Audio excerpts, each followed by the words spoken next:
2004 December 7-ാം തീയതി ഉച്ചകഴിഞ്ഞ് 2:30 ഇതുപോലൊരു ആരാധന മധ്യയാണ് ദൈവമാതാവ് ജീവനോടെ ഈ അൾത്താരയിൽ പ്രത്യക്ഷയായിക്കൊണ്ട് ദുരന്തം ഉണ്ടാകുവാൻ പോകുന്നു, പ്രാർത്ഥിക്കണമെന്ന വലിയ ദൈവിക സന്ദേശം കൈമാറിയത്. ജീവിതത്തിൻ്റെ വിവിധ ദുരന്ത മുഖങ്ങളിലായിരുന്നു കൊണ്ടാണ് നമ്മളും പരിശുദ്ധ അമ്മ ജീവനോടെ പ്രത്യക്ഷപ്പെട്ട ഈ ആലയത്തിൽ വന്ന് മരിയൻ ഉടമ്പടി എടുത്തുകൊണ്ട് നമ്മുടെ ജീവിതത്തെ വിശുദ്ധീകരിച്ച് ദുരന്തത്തെ അതിജീവിക്കുവാൻ ദൈവകൃപയെ നോക്കി പാർക്കുന്നത്. ഈശോയെ, ഈ ആരാധനയിലുടനീളം ബഹുമാനപ്പെട്ട അച്ഛനിലൂടെ ഞങ്ങളോട് നീ വ്യക്തിപരമായി സംസാരിക്കണമേ എന്ന് ഞങ്ങൾ പ്രാർത്ഥിക്കുന്നു. ഈശോയെ, ഞങ്ങളുടെ ഉടമ്പടി ജീവിതത്തിൽ വന്ന പാകപ്പിഴകളെയെല്ലാം ഈ ആരാധനയിലൂടെ തിരുവചനത്തിലൂടെ ഞങ്ങൾക്ക് വെളിപ്പെടുത്തി തരണമേ എന്ന് നമുക്ക് ഓരോരുത്തർക്കും വ്യക്തിപരമായി പ്രാർത്ഥിക്കാം. നമ്മൾ ഉടമ്പടിയിൽ വെച്ചിരിക്കുന്ന വിഷയങ്ങൾ, നടക്കാത്തതിൻ്റെ തടസ്സ മേഖലകൾ ഈ ആരാധനയിലൂടെ വെളിപ്പെട്ട് കിട്ടുവാൻ നമുക്ക് ആത്മാർത്ഥമായിട്ട് പ്രാർത്ഥിക്കാം. 2015 മുതൽ കൃപാസനത്തിൽ വന്ന് തീർത്ഥാടക ഉടമ്പടി എടുത്തു പോയിട്ടുള്ള മുഴുവൻ മക്കളെയും കുടുംബങ്ങളെയും സ്ഥാപനങ്ങളെയും അവരുടെ ഇപ്പോഴത്തെ ജീവിത അവസ്ഥയെയും നമുക്ക് പ്രത്യേകമായിട്ട് ഈ അൾത്താരയിൽ സമർപ്പിച്ച് പ്രാർത്ഥിക്കാം. ഈശോയെ, ഓരോ മക്കളും നിത്യതയെ ലക്ഷ്യമാക്കി തങ്ങളുടെ ജീവിതം ക്രമീകരിക്കുവാൻ ആവശ്യമായ ദൈവകൃപ ഈ ആരാധനയിലൂടെ ആ മക്കൾക്ക് നൽകണമേ എന്ന് നമുക്ക് വ്യക്തിപരമായിട്ട് പ്രാർത്ഥിക്കാം. ഏറെ പ്രത്യേകമായിട്ട് ഈ സമയം ഈ ആലയത്തിലായിരിക്കുന്നവരെയും വിവിധങ്ങളായ സമയങ്ങളിൽ ഓൺലൈൻ പ്ലാറ്റ്ഫോമുകളിലൂടെ ഈ ശുശ്രൂഷയിൽ പങ്കെടുത്ത് പ്രാർത്ഥിക്കുവാൻ പോകുന്ന മുഴുവൻ മക്കളുടെയും ദൈവനിയോഗങ്ങളെ ഈ അൾത്താരയിൽ ദൈവമാതാവിൻ്റെ കരങ്ങളിൽ സമർപ്പിച്ചുകൊണ്ട് നമുക്കൊരു നിമിഷം പ്രാർത്ഥിക്കാം. പരിശുദ്ധ പരമദിവ്യകാരുണ്യത്തിന് നേരവും ആരാധനയും സ്തുതിയും പുകഴ്ചയും ഉണ്ടായിരിക്കട്ടെ. പരിശുദ്ധ പരമദിവ്യകാരുണ്യത്തിന് നേരവും ആരാധനയും സ്തുതിയും പുകഴ്ചയും ഉണ്ടായിരിക്കട്ടെ. പരിശുദ്ധ പരമദിവ്യകാരുണ്യത്തിന് നേരവും ആരാധനയും സ്തുതിയും പുകഴ്ചയും ഉണ്ടായിരിക്കട്ടെ. അമ്മേ പരിശുദ്ധയമ്മേ, അമ്മേ പരിശുദ്ധമേ, ദൈവമാതാവേ, ദൈവമാതാവേ, ഉപാസനത്തിലൂടെ ഞങ്ങൾക്കും ഞങ്ങളുടെ ദേശത്തിനും അമ്മ മാധ്യസ്ഥം തേടിത്തന്ന എല്ലാ അനുഗ്രഹങ്ങൾക്കും കൃപകൾക്കും ഞങ്ങളിപ്പോൾ ഹൃദയം നിറഞ്ഞ നന്ദി പറയുന്നു. ഒരുമിച്ച് സ്തുതിച്ച് പ്രാർത്ഥിക്കാം. ആരാധന മഹത്വം വിശുദ്ധ കുർബാനയുടെ തിരുനാൾ ദിനം വിശുദ്ധ കുർബാനയിലൂടെ ഞങ്ങളെ അനുഗ്രഹിക്കണമേ. അവിടുത്തെ സൗഖ്യപ്പെടുത്തുന്ന സ്പർശനം, സ്നേഹിക്കുന്ന സാന്നിധ്യം, അനുഗ്രഹിക്കുന്ന സംരക്ഷണം നൽകി ഞങ്ങളുടെ ജീവിതങ്ങളെ ഇവിടുന്ന് പരിപാലിച്ച് അനുഗ്രഹിക്കണമേ. ഹല്ലേലൂയ. സ്തുതി കർത്താവേ, ആരാധന മഹത്വം കർത്താവേ, സ്തുതി ആരാധന ആരാധന ആരാധന മഹത്വം കർത്താവേ, സ്തുതി.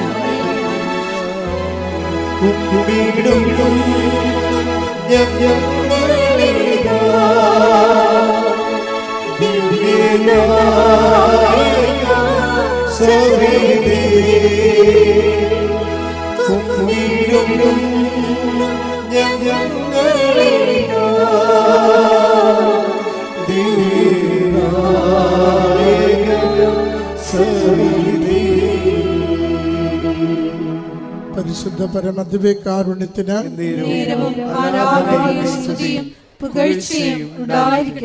പരിശുദ്ധ പരമദിവ്യകാരുണ്യത്തിന്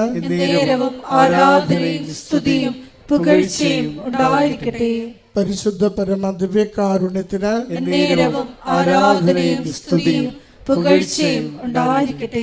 അമ്മേ പരിശുദ്ധയമ്മേ, ദൈവമാതാവേ, 2004 ഡിസംബർ 7-ാം തീയതി ഉച്ചകഴിഞ്ഞ് 2:30 കൃപാസനത്തിൽ സംഭവിച്ച അമ്മയുടെ പ്രത്യക്ഷപ്പെടലിനെ കുറിച്ച് തിരുസഭയ്ക്ക് സമർപ്പിച്ചിരിക്കുന്ന പഠനരേഖകളുടെ മേൽ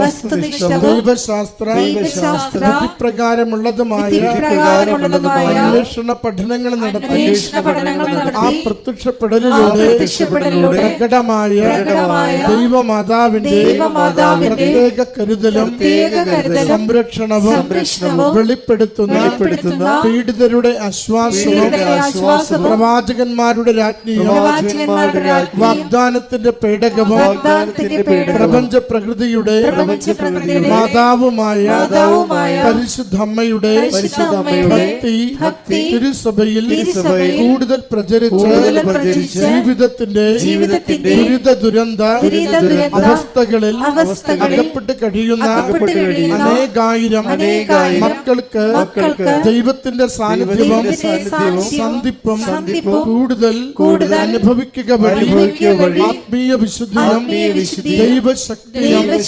കൈവരിക്കുവാൻ ഞങ്ങളുടെ കുടുംബങ്ങളെ ഇടയാക്കണമേ. സ്തുതിച്ച് പ്രാർത്ഥിക്കാം. ഹല്ലേലൂയ. ആരാധന മഹത്വമേ. അമ്മ മാതാവിന്റെ പ്രത്യക്ഷീകരണത്താൽ ഈ ആലയത്തിൽ നൽകിയിരിക്കുന്ന അനുഗ്രഹങ്ങളെ ഓർക്കുന്നുണ്ട് പറയുന്നു. രോഗങ്ങൾക്ക് സൗഖ്യം നൽകണമേ, ജീവിത വിഷയങ്ങൾക്ക് പരിഹാരം നൽകണമേ, കുടുംബങ്ങൾക്ക് സമാധാനം നൽകണമേ, അലസതയിൽ നിന്ന് പിന്മാറി നിത്യജീവിതം ലക്ഷ്യമാക്കി വിശുദ്ധ കുർബാനയെ ആരാധിച്ച് ജീവിക്കുന്ന സമൂഹമാകുവാൻ ഓരോരുത്തരെയും അവിടുന്ന് സഹായിക്കണമേ. ഹല്ലേലൂയ. സ്തുതി കർത്താവേ. ആരാധന മഹത്വം, ആരാധന മഹത്വം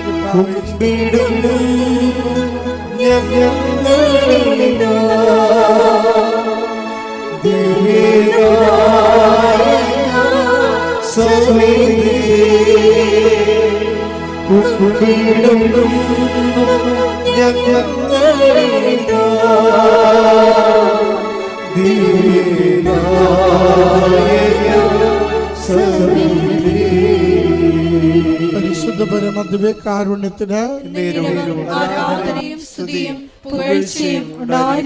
പരിശുദ്ധ പരമദിവ്യ കാരുണ്യത്തിന് ആരാധനയും സ്തുതിയും പുകഴ്ചയും ഉണ്ടായിരിക്കട്ടെ. പരിശുദ്ധ പരമദിവ്യ കാരുണ്യത്തിന് ആരാധനയും സ്തുതിയും പുകഴ്ചയും ഉണ്ടായിരിക്കട്ടെ.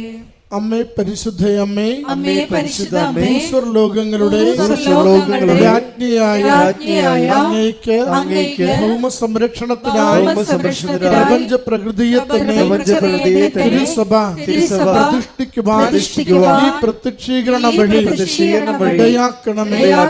പരിശുദ്ധ അമ്മേ, ജപമാല മാതാവേ, സകല കൃപാസന പ്രാർത്ഥനകളോടും ചേർത്ത് ഞങ്ങളിപ്പോൾ പ്രാർത്ഥിക്കുന്ന ഈ കുടുംബത്തിന്റെ പ്രത്യേക നിയോഗങ്ങളും കൃപാസന മാതാവിന്റെ സംരക്ഷണയിൽ ഈശോയുടെ ദിവ്യകാരുണ്യ സന്നിധിയിൽ നമ്മുടെ എല്ലാ നിയോഗങ്ങളും അപേക്ഷകളും ആവശ്യങ്ങളും സമർപ്പിച്ച് പ്രാർത്ഥിക്കാം. വി.പി. ജോസഫ് അച്ഛൻ്റെ മിഷൻ നിയോഗങ്ങൾക്ക് വേണ്ടിയും നമുക്കിപ്പോൾ പ്രാർത്ഥിക്കാം.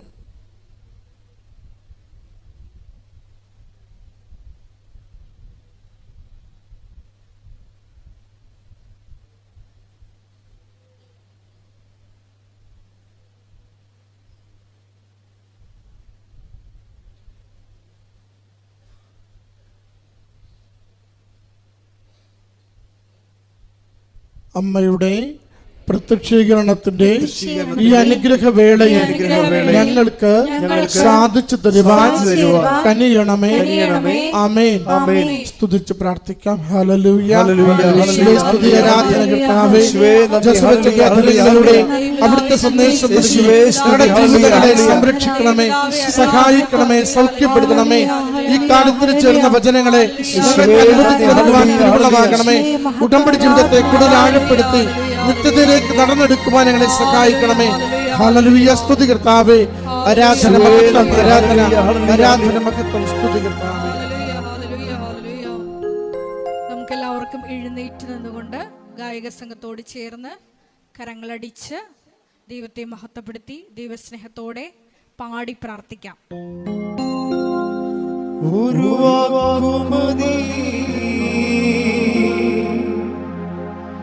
എനിക്കത് മതിയേ, ഒരു വാക്കു മതിയേ, എനിക്കതു മതി. ശക്തമായി കൈയടിച്ചു പാടാം.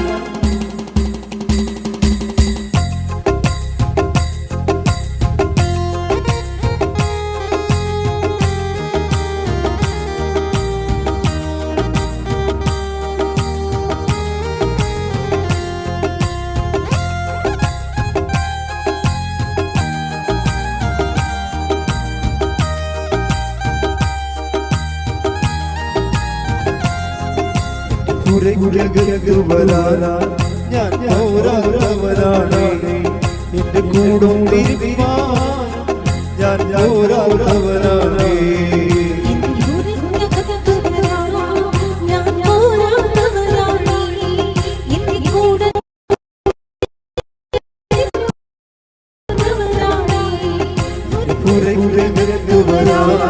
ഞാൻ പോരാത്തവനാണ്. എന്റെ കൂടും ഞാൻ കൈകൾ ഉയർത്തി ഒരു വാക്ക് മതി, എനിക്കത് മതി. ഒരു വാക്ക് മതി, എനിക്കത് മതി.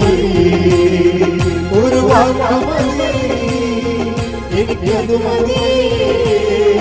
ഒരു വാക്ക് മതി, എനിക്കത് മതി.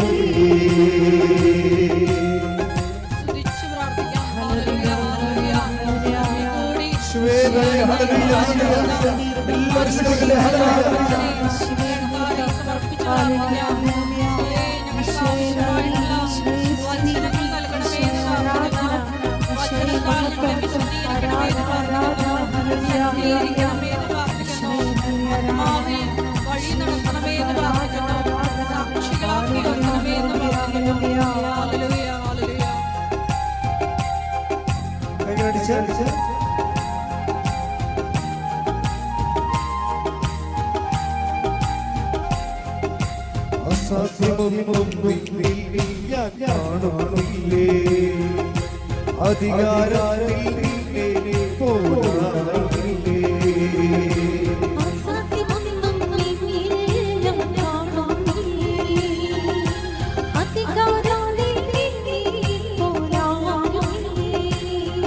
എൻ ജീവിതം മാറും ഒരു വാക്കു നീ പറഞ്ഞാൽ എൻ ദിനവുകളും മാറും ഒരു വാക്കു നീ പറഞ്ഞാൽ എൻ ജീവിതം മാറും ഒരു വാക്കു നീ പറഞ്ഞാൽ എൻ ദിനവുകളും മാറും ഒരു വാക്കു നീ പറഞ്ഞാൽ നീ പറഞ്ഞാൽ നീ മാറും നീ പറഞ്ഞാൽ മാറും നീ പറഞ്ഞാൽ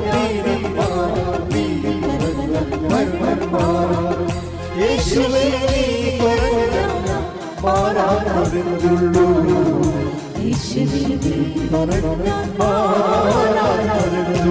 ഒരു വാക്ക് മതി എനിക്കത് മതി ഒരു വാക്ക് മതി എനിക്കത് മതി ഒരു വാക്ക് മതി എനിക്കത് മതി ഒരു വാക്ക് മതി എനിക്കത് മതി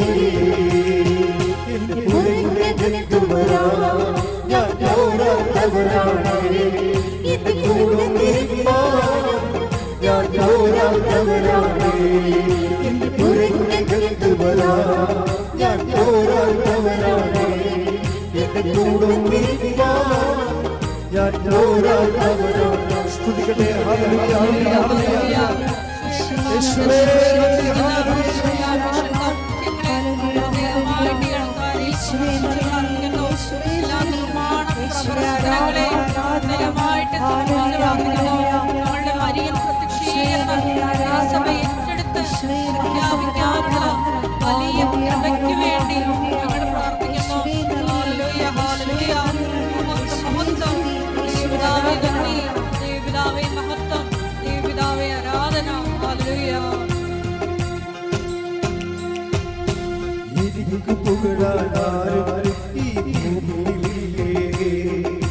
യേശുവിനെ പോൽ ശ്രേഷ്ഠൻ വേറാരുമില്ലേ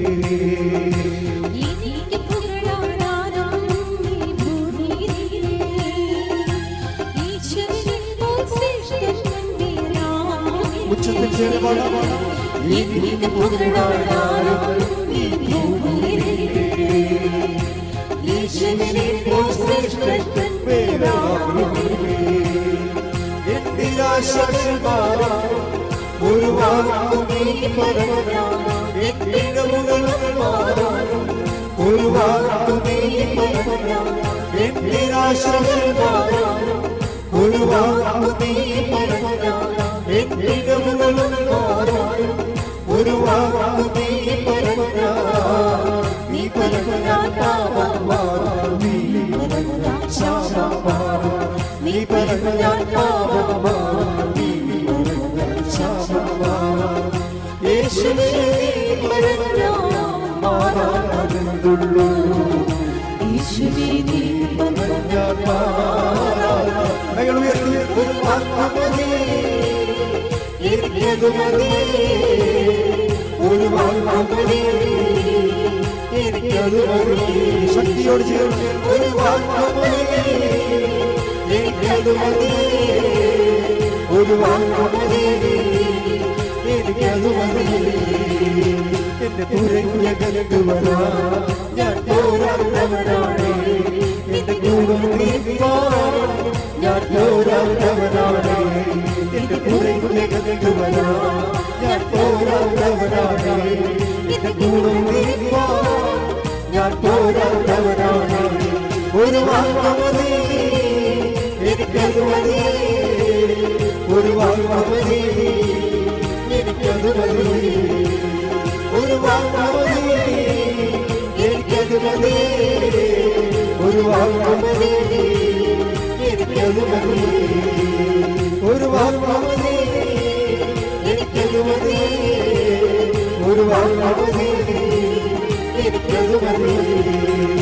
ദൈവനാമത്തിന് മഹത്വമുണ്ടായിരിക്കട്ടെ. എൻ്റെ പേര് ലിസി. ഞാൻ കൊല്ലം കല്ലട ഇടവകയിൽ നിന്ന് വരുന്നു. ഞാൻ 2018 ഉടമ്പടി എടുത്തത്.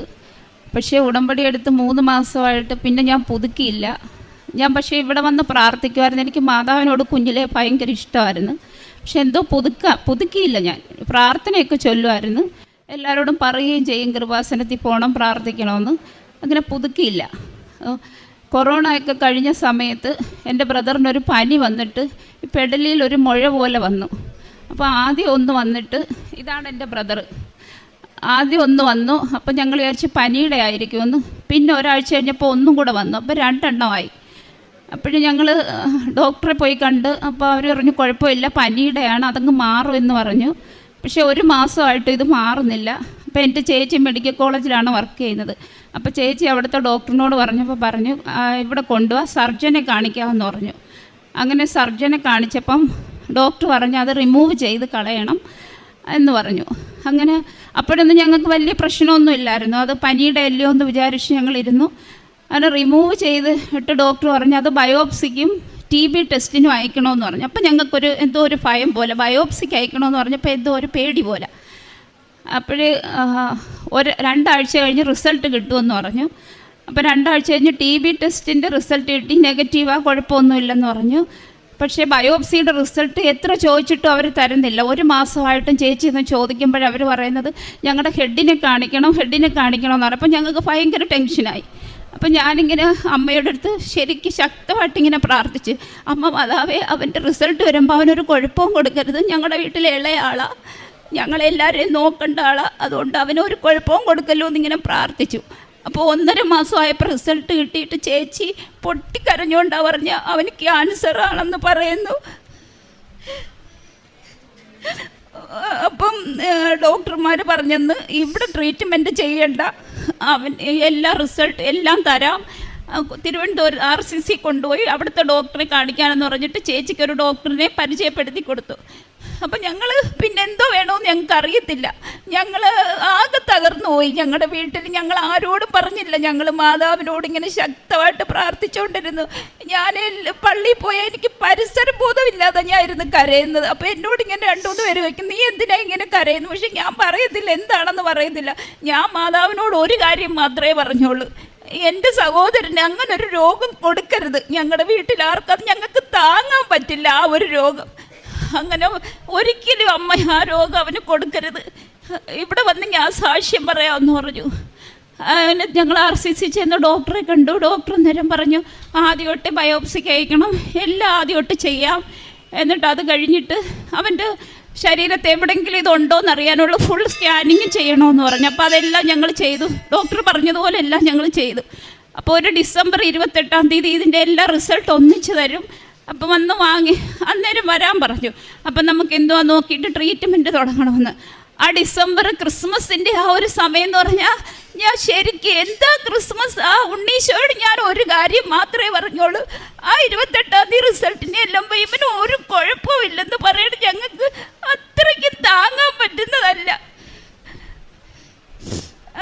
ക്രിസ്മസ് ഒക്കെ എങ്ങനെ പോയെന്ന് പറയണം. ഞങ്ങൾക്ക് പള്ളിയിൽ പോകുമ്പോഴെല്ലാം ഈ ഒരു പ്രാർത്ഥനയുള്ളൂ. ഞങ്ങൾ ആരടുത്തും പറഞ്ഞില്ല, ഞങ്ങളുടെ വീട്ടിൽ മാത്രം അറിയാം. അപ്പോൾ എൻ്റെ ചേച്ചി പറഞ്ഞു 28 നമ്മളെങ്ങനെ ആര് പോകും അവൻ്റെ കൂടെ. അപ്പോൾ അവ എൻ്റെ അടുത്ത് ഓരോ ക്വസ്റ്റ്യൻ ഇങ്ങോട്ട് ചോദിക്കും. എൻ്റെ മുടി പൊഴിഞ്ഞു പോകുമോ, എനിക്ക് എൻ്റെ കൂട്ടുകാരെയൊക്കെ നോക്കാൻ പറ്റുമോ എന്നൊക്കെ ചോദിക്കുമ്പോൾ ഞാൻ തിരിഞ്ഞ് നിന്ന് കരയത്തുള്ളൂ. അപ്പോഴൊക്കെ ഞാൻ മാതാവിനോട് പറയുന്ന ഒരു കാര്യമുള്ളൂ, ആ 28 ഒരു ദിവസം ഉണ്ടെങ്കിൽ അവിടെ ചെല്ലുമ്പോൾ ഇവന് ഒരു കുഴപ്പവും ഇല്ലെന്ന് പറയണമെന്ന്. അങ്ങനെ 28 ആയി. ഞങ്ങൾ ഡോക്ടറെ കാണാൻ അവർ നിൽക്കുമ്പോൾ ഈ വിളിക്കുന്നില്ലയോ എന്നുള്ള ടെൻഷനാണ്, എന്തോ പറയുമെന്നുള്ള. അപ്പോൾ ഡോക്ടർ അവൻ്റെ ടോക്കനായി വിളിച്ചപ്പോൾ അവനൊരു ഐസ് കണക്കാണ് നിൽക്കുന്നത്. എന്തോ ചെയ്യും, ഡോക്ടർ എന്തോ പറയാൻ പോകുന്നത് എൻ്റെ റിസൾട്ടിൻ്റെ. അപ്പോൾ ഡോക്ടർ ചിരിച്ചിട്ട് അവനോട് പറഞ്ഞ് അവിടെ ഇരിക്കാൻ പറഞ്ഞപ്പോഴത്തേക്ക് എൻ്റെ ചേച്ചി പറയാം അവൻ്റെ മുഖമൊക്കെ ഒന്ന് കാണണമെന്ന് എന്തോ ഡോക്ടർ പറയാൻ പോകുന്നത്. അപ്പോൾ ഡോക്ടർ ആദ്യമേ ചോദിച്ചത് നിങ്ങൾ ആരെയാ പ്രാർത്ഥിച്ച് താഴെ ഇറക്കിയതെന്ന്. അവന് ഒരു കുഴപ്പവും ഇല്ല, എല്ലാം നെഗറ്റീവ്, അവൻ്റെ ശരീരത്ത് അങ്ങനെ ഒരു രോഗമേ ഇല്ലെന്നാ ഡോക്ടർ പറഞ്ഞത്. നിങ്ങൾ ആരോടാ പ്രാർത്ഥിച്ച് നിങ്ങൾ ആരെയും താഴെ ഇറക്കിക്കൊണ്ടുവന്നേന്ന് ചോദിച്ചു. അങ്ങനെ ഡോക്ടർ പറഞ്ഞു ഇനി ഒരു കുഴപ്പവുമില്ല, ഒരു ടെസ്റ്റും വേണ്ട, ഒന്നും വേണ്ട, നീ ധൈര്യമായിട്ട് പോവാൻ പറഞ്ഞു. അത് കഴിഞ്ഞിട്ട് പിന്നെ ഞാൻ എന്നിട്ട് പുതുക്കാൻ വന്നില്ല ഇവിടെ. പക്ഷെ ഞാൻ യൂട്യൂബിൽ നോക്കി അച്ഛൻ്റെ ധ്യാനം കേൾക്കുകയും പ്രാർത്ഥിക്കുകയും എല്ലാം ചെയ്യും. എൻ്റെ മക്കളുമായിട്ട് ഞങ്ങൾ ഉറങ്ങാൻ കിടക്കുമ്പം സാക്ഷ്യം കേട്ടിട്ടാണ് ഞങ്ങൾ ഉറങ്ങുന്നത്. അങ്ങനെ ഒരു ദിവസം ഞാൻ ഇങ്ങനെ കിടക്കുമ്പോഴേ ഈ മാതാവ് തന്നെ ഈ കളറിൽ തന്നെ എൻ്റെ മുകളിൽ ഇങ്ങനെ വന്ന് നിൽക്കുക.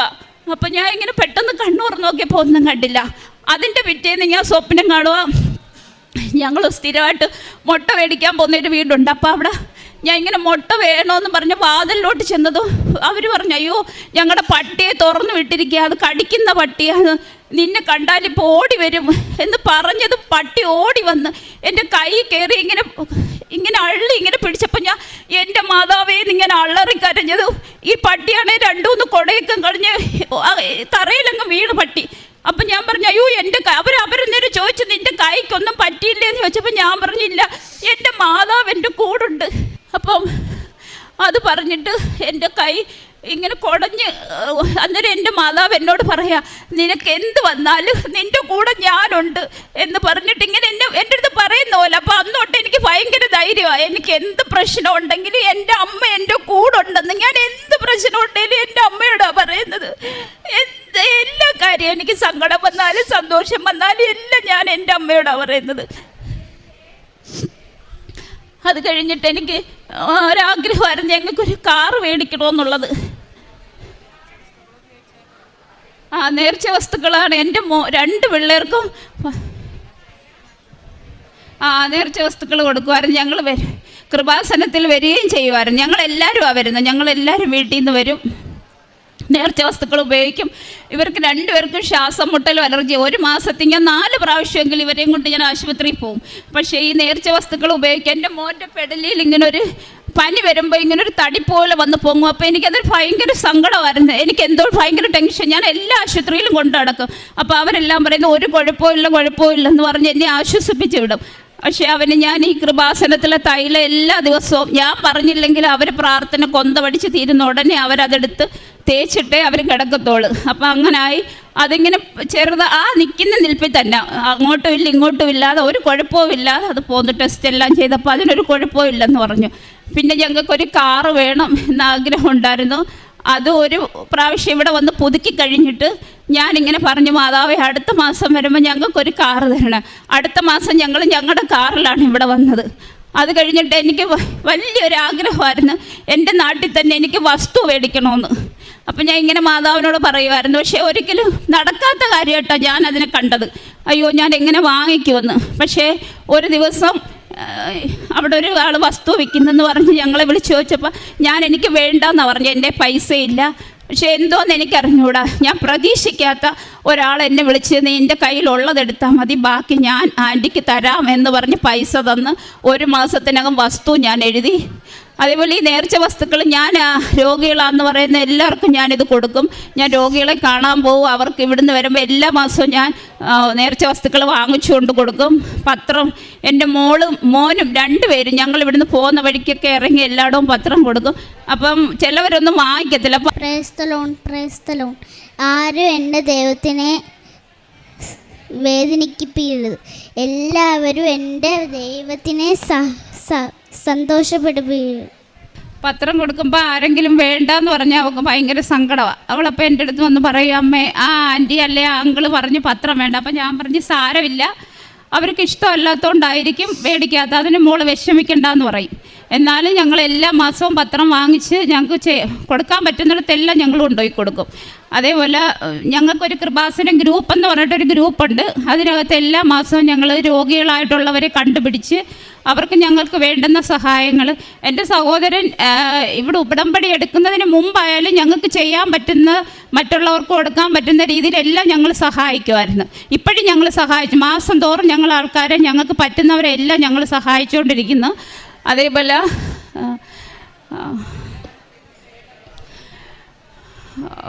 മാസം അഖണ്ഡ ജപമാലയുണ്ട്. അതിൽ ഞാൻ പങ്കെടുക്കും എല്ലാ മാസവും.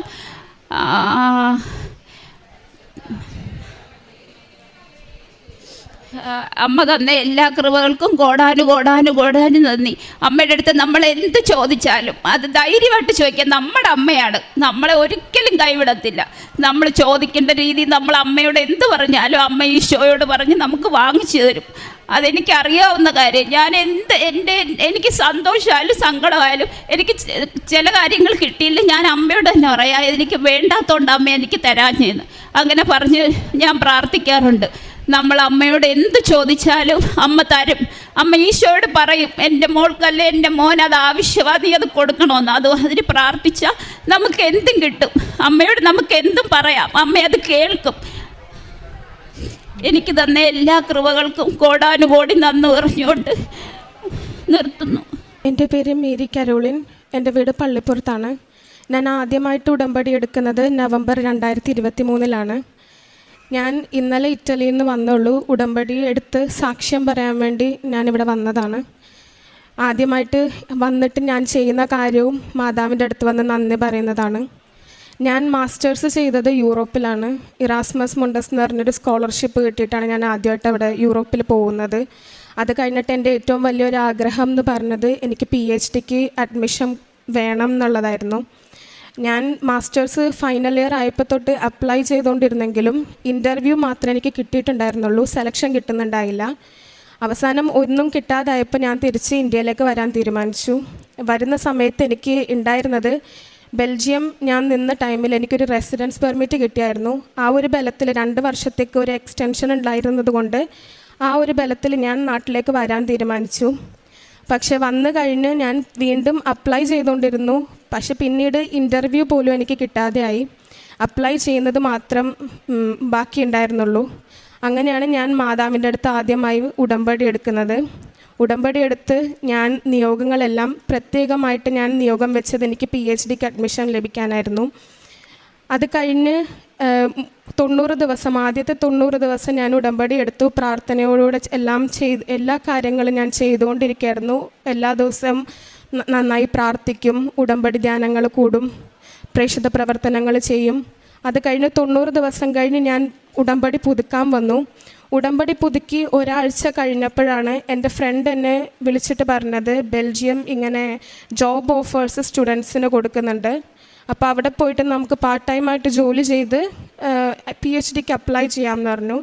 പക്ഷേ എൻ്റെ ഫ്രണ്ടിൻ്റെ എൻ്റെ സിറ്റുവേഷൻ ഡിഫറെൻ്റ് ആയിരുന്നു. എൻ്റെ പെർമിറ്റ് ഞാൻ മൊബിലിറ്റി സ്റ്റുഡൻ്റ് ആയിരുന്നത് കൊണ്ട് ഞാൻ ക്യാൻസൽ ചെയ്തിട്ടാണ് വന്നത്.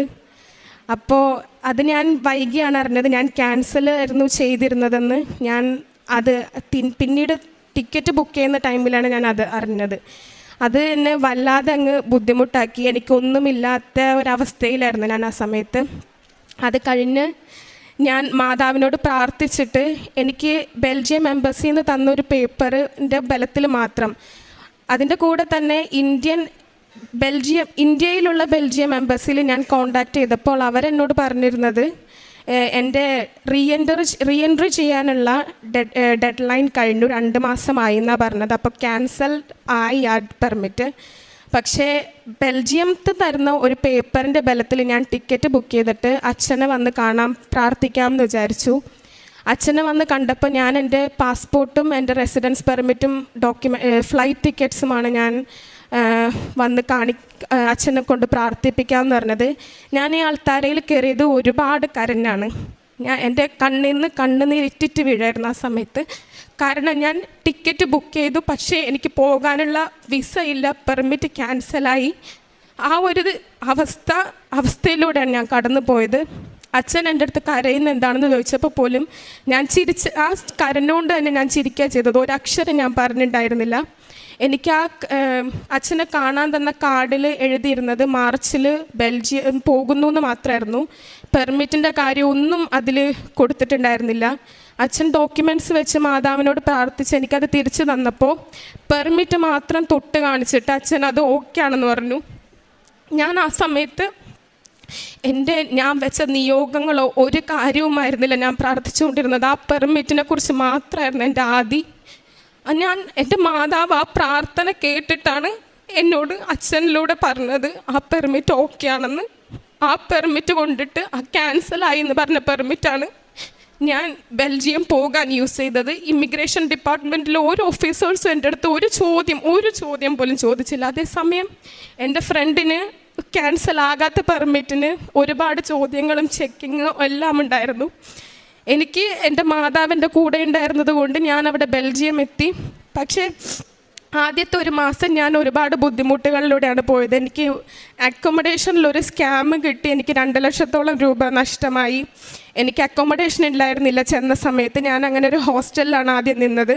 3 ആഴ്ചയായിരുന്നു എനിക്ക് അത്രയും പൈസ എൻ്റെ കയ്യിൽ ഉണ്ടായിരുന്നുള്ളൂ ആ ടൈമിൽ. 3 ആഴ്ചത്തേക്ക് ഞാനൊരു അക്കോമഡേഷൻ എടുത്തിട്ട് ആ ഹോസ്റ്റലിൽ നിന്നു. അവിടെ നിന്നുകൊണ്ട് തന്നെ ഞാൻ അക്കോമഡേഷന് അപ്ലൈ ചെയ്തുകൊണ്ടിരിക്കുകയായിരുന്നു. അക്കോമഡേഷനൊക്കെ കിട്ടാൻ ഭയങ്കര ബുദ്ധിമുട്ടാണ് ആ സമയത്ത്. ടൂറിസ്റ്റ് പ്ലേസ് ആയിരുന്നു ഞാൻ നിന്നിരുന്ന സ്ഥലം. അതുകൊണ്ട് അക്കോമഡേഷന് ഭയങ്കര ബുദ്ധിമുട്ടായിരുന്നു. എൻ്റെ ഹോസ്റ്റലിൻ്റെ 3 ആഴ്ച തീരാൻ 2 ദിവസമുള്ള സമയത്താണ് മാതാവ് എനിക്ക് ഒരു അക്കോമഡേഷൻ തന്ന് ഇമ്മീഡിയറ്റ് ആയിട്ട് തന്നെ എനിക്ക് മൂവ് ചെയ്യാൻ പറ്റി. അങ്ങനെ പെട്ടെന്ന് ഇമ്മീഡിയറ്റ് ആയിട്ട് മൂവ് ചെയ്യാനൊന്നും പറ്റുന്ന അവസ്ഥയല്ല അവിടെ. പക്ഷേ എനിക്ക് എൻ്റെ മാതാവ് എൻ്റെ കൂടെ ഉണ്ടായതുകൊണ്ട് എനിക്ക് പെട്ടെന്ന് മൂവ് ചെയ്യാനും പറ്റി. എനിക്ക് അക്കോമഡേഷൻ കിട്ടി. ഭാഷ അറിയാതെ, അവിടെ ഡച്ച് ഭാഷയാണ് സംസാരിക്കുന്നത്, എനിക്ക് ഭാഷ അറിയില്ല. ഒന്നും അറിയാതെ ഞാൻ അവിടുത്തെ റെസ്റ്റോറൻറ്റിൽ എനിക്ക് ആദ്യമായിട്ടൊരു ജോലി കിട്ടി. അവിടെ നിന്ന് ഞാൻ ഫുൾ ടൈം ജോലി ചെയ്തുകൊണ്ടിരിക്കുകയായിരുന്നു. അതിനിടയിലാണ് ഞാൻ ഉടമ്പടിയിലായിരുന്ന സമയത്ത് തന്നെയാണ് എനിക്ക് ഇറ്റലിയിലൊരു PhDക്ക് ഒരു ആപ്ലിക്കേഷൻ വന്നു. ഞാനത് അപ്ലൈ ചെയ്തു. ലാസ്റ്റ് മിനിറ്റിലാണ് ഞാനത് അപ്ലൈ ചെയ്തത്. അതെൻ്റെ മാതാവ് എനിക്ക് 2 ഇൻ്റർവ്യൂ പാസ്സാക്കി എന്നെ അതിന് സെലക്ഷൻ തന്നു. അത് എൻ്റെ പ്രൊഫസർ എൻ്റെ അടുത്തൊരു കാര്യം പറഞ്ഞത്, മെറിറ്റ് കൊണ്ട് മാത്രമല്ല, ഞാൻ ബെൽജിയം ഉണ്ടായിരുന്നു എന്നൊരു റീസൺ ഉള്ളത് കൊണ്ട് എനിക്ക് അവർ ആ സെലക്ഷൻ തന്നു എന്നാണ്. ഞാൻ ആലോചിച്ചത്, ഞാൻ ഇന്ത്യയിൽ തന്നെ നിന്നിരുന്നെങ്കിൽ എനിക്ക് ആ PhD കിട്ടില്ലായിരുന്നു. ഞാൻ എൻ്റെ മാതാവിനോട് പ്രാർത്ഥിച്ച് എൻ്റെ മാതാവ് ക്യാൻസലായ പെർമിറ്റും കൊണ്ട് എന്നെ ബെൽജിയം എത്തിച്ചു. അത് കഴിഞ്ഞപ്പോൾ എൻ്റെ PhDക്ക് എനിക്ക് സെലക്ഷൻ തന്നു. ഇപ്പം ഞാൻ 1 വർഷം പൂർത്തിയായി. എനിക്കിനി 2 വർഷം കൂടിയാണ് PhDക്ക് ഉള്ളത്. ഞാൻ ഉടമ്പടിയിലായിരുന്ന സമയത്ത്, നാട്ടിലായിരുന്ന സമയത്ത് പ്രേക്ഷിത പ്രവർത്തനങ്ങൾ ചെയ്യായിരുന്നു, പത്രം കൊടുക്കുമായിരുന്നു. ഞാൻ ബെൽജിയത്തിലേക്ക് പോകുന്ന ടൈമിൽ ഞാൻ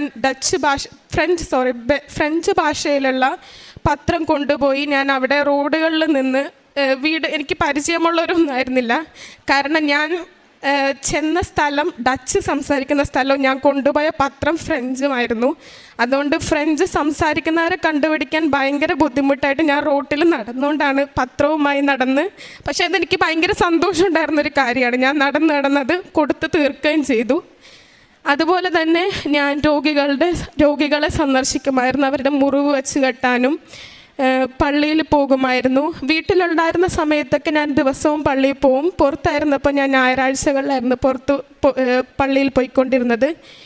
ഉടമ്പടി എടുത്തത് കൊണ്ട് എനിക്ക് ഏറ്റവും എൻ്റെ ജീവിതത്തിൽ വന്ന ഏറ്റവും വലിയൊരു മാറ്റം എന്ന് പറയുന്നത് എനിക്ക് എൻ്റെ വിശ്വാസം ഒരുപാട് വർദ്ധിച്ചു. കാരണം പ്രാർത്ഥിച്ചുകൊണ്ടിരിക്കുമ്പോൾ മാത്രമല്ല അതിന് ഉത്തരം കിട്ടുന്നു അതെനിക്ക് ഞാൻ ഈ ആൾക്കാരിൽ നിന്ന് അനുഭവിച്ചറിഞ്ഞതാണ്. ആ പെർമിറ്റ് ഓക്കെ ആണെന്ന് അച്ഛനിലൂടെ അമ്മ പറഞ്ഞപ്പോൾ എൻ്റെ പ്രാർത്ഥന അമ്മ കേൾക്കുന്നുണ്ടോയെന്ന്, എല്ലാ പ്രാർത്ഥനകളും അമ്മ കേൾക്കുന്നുണ്ടോയെന്ന് എനിക്ക് അന്നാണ് എനിക്ക് മനസ്സിലായത്.